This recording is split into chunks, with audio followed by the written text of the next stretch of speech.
Fukushima is continuing to deteriorate, and it's getting worse and worse and worse. In fact, it's reached the point where the Atomic Energy Agency of Japan, or their version of ours, has said it's an emergency, or words to that effect. Kevin Camps is on the line with us. He's the radioactive waste watchdog at beyondnuclear.org, the guys who keep track of this stuff. Kevin, welcome back to the program. Hi, Tom. Thanks for having me. Thanks for joining us.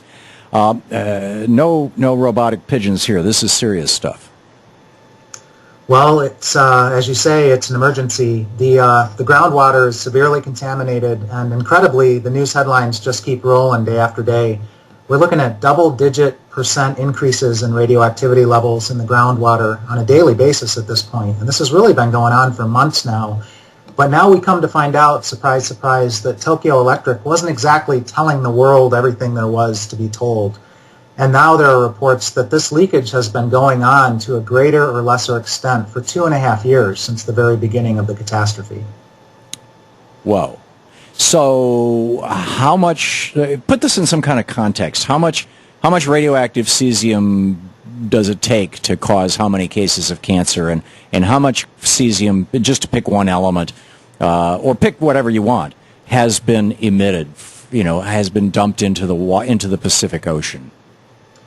Well, cesium-137 and cesium-134 are human muscle seekers. They're mistaken by the human body for potassium. And so they go to the heart, for example. They go to the reproductive organs in humans as well. Massive amounts of cesium. Tritium, I'm more familiar with the figures on the tritium discharges. Tokyo Electric has admitted to 20 trillion to 40 trillion becquerels of radioactive tritium release into the ocean. And they hasten to add, it's no big deal, it's a big ocean, it'll dilute.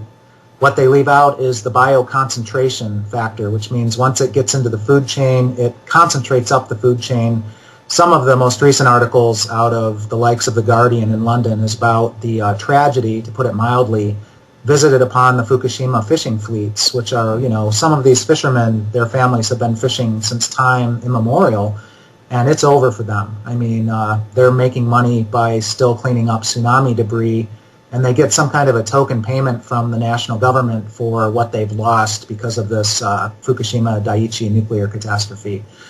But that 40 trillion becquerels of tritium figure, a becquerel is a radioactive disintegration per second.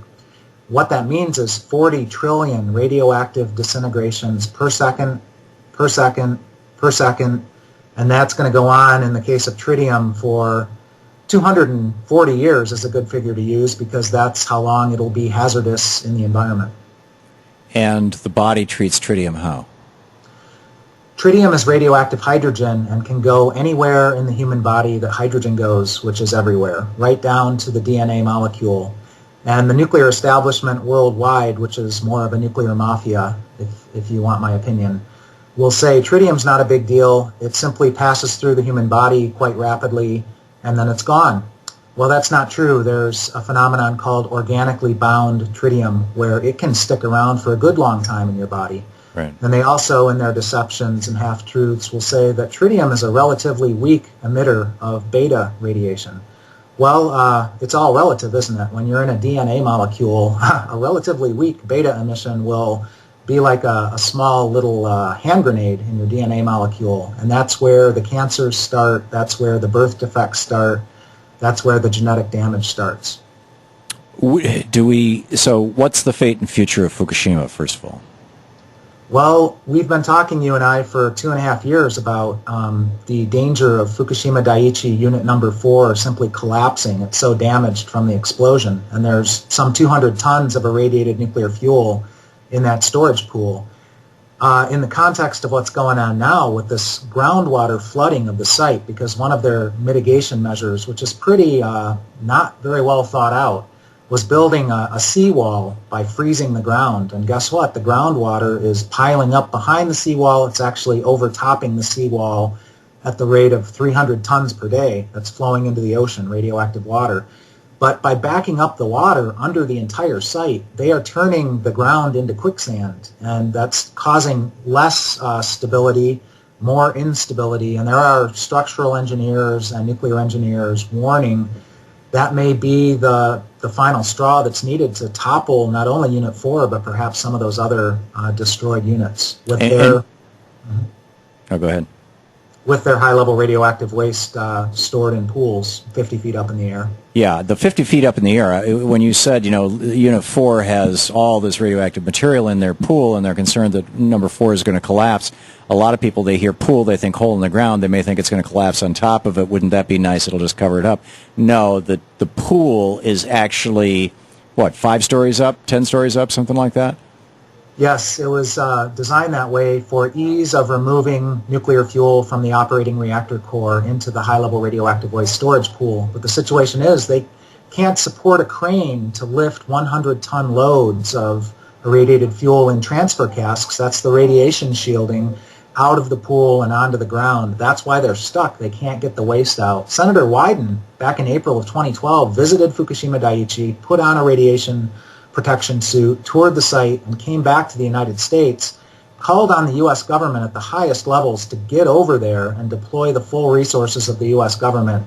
Because if that pool goes down and that fuel is still in there, it'll be on fire, and the radioactivity releases will dwarf what has happened thus far at Fukushima Daiichi. There's no radiological containment around the pools. In fact, there's not even a roof over them anymore. They're open air at this point. And the prevailing winds and the prevailing ocean currents take water from the coast of Japan where? To North America. I mean, within days of the Fukushima Daiichi catastrophe beginning, we were getting fallout coming down in rain in the United States, not in insignificant quantities. And also, of course, the seafood, not only does the ocean's currents bring the radioactivity this way, but also the sea life itself, the bluefin tuna, migrated from Japan to North America and carried the radioactive cesium in its flesh over here. Wow. Not a good time to be eating tuna, it would seem. Has there been any determination of radiation in seafood on the west coast of the U.S.? Well, it's thrown upon the American citizen to do that for themselves. Our federal government seems to be busy with other things. But the situation's the same in Japan. Ordinary citizens. And yes, tuna and sea kelp, there is radioactivity in it. Wow. Kevin Camps, the radioactive waste watchdog at Beyond Nuclear. You can log onto their site and read all about it, beyondnuclear.org. Kevin, thank you. Patricia in Sacramento. Hey, Patricia, what's up? Hey, Tom.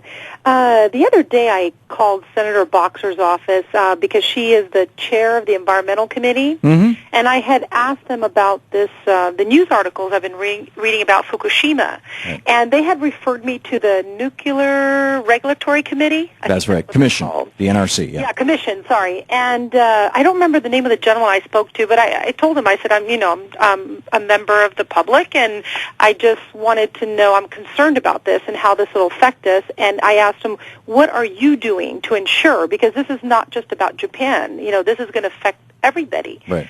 What are you doing to be involved? And basically his response was, it concerned me, Tom. It was almost to the effect that, we're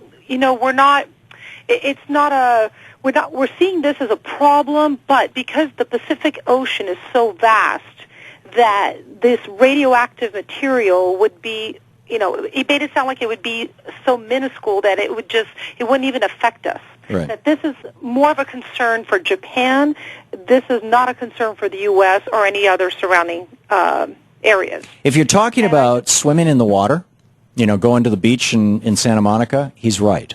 The odds of, any significant radioactive contamination making its way all the way across the Pacific intact at high levels are fairly low, and one of the reasons why is that many of these radioactive elements, the higher isotopes, the heavier ones, sink into the bottom of the sea, and the middle range ones, the cesiums and the tritiums, well, tritium's a very light one actually. Tritium may actually go into the atmosphere. Cesium and things like that, they get eaten. The plant matter, the plankton, which is the ocean, is just filled with. I mean, the ocean is just a sea of, if you took just a drop of seawater and looked at it under a microscope, you'd see it's filled with life.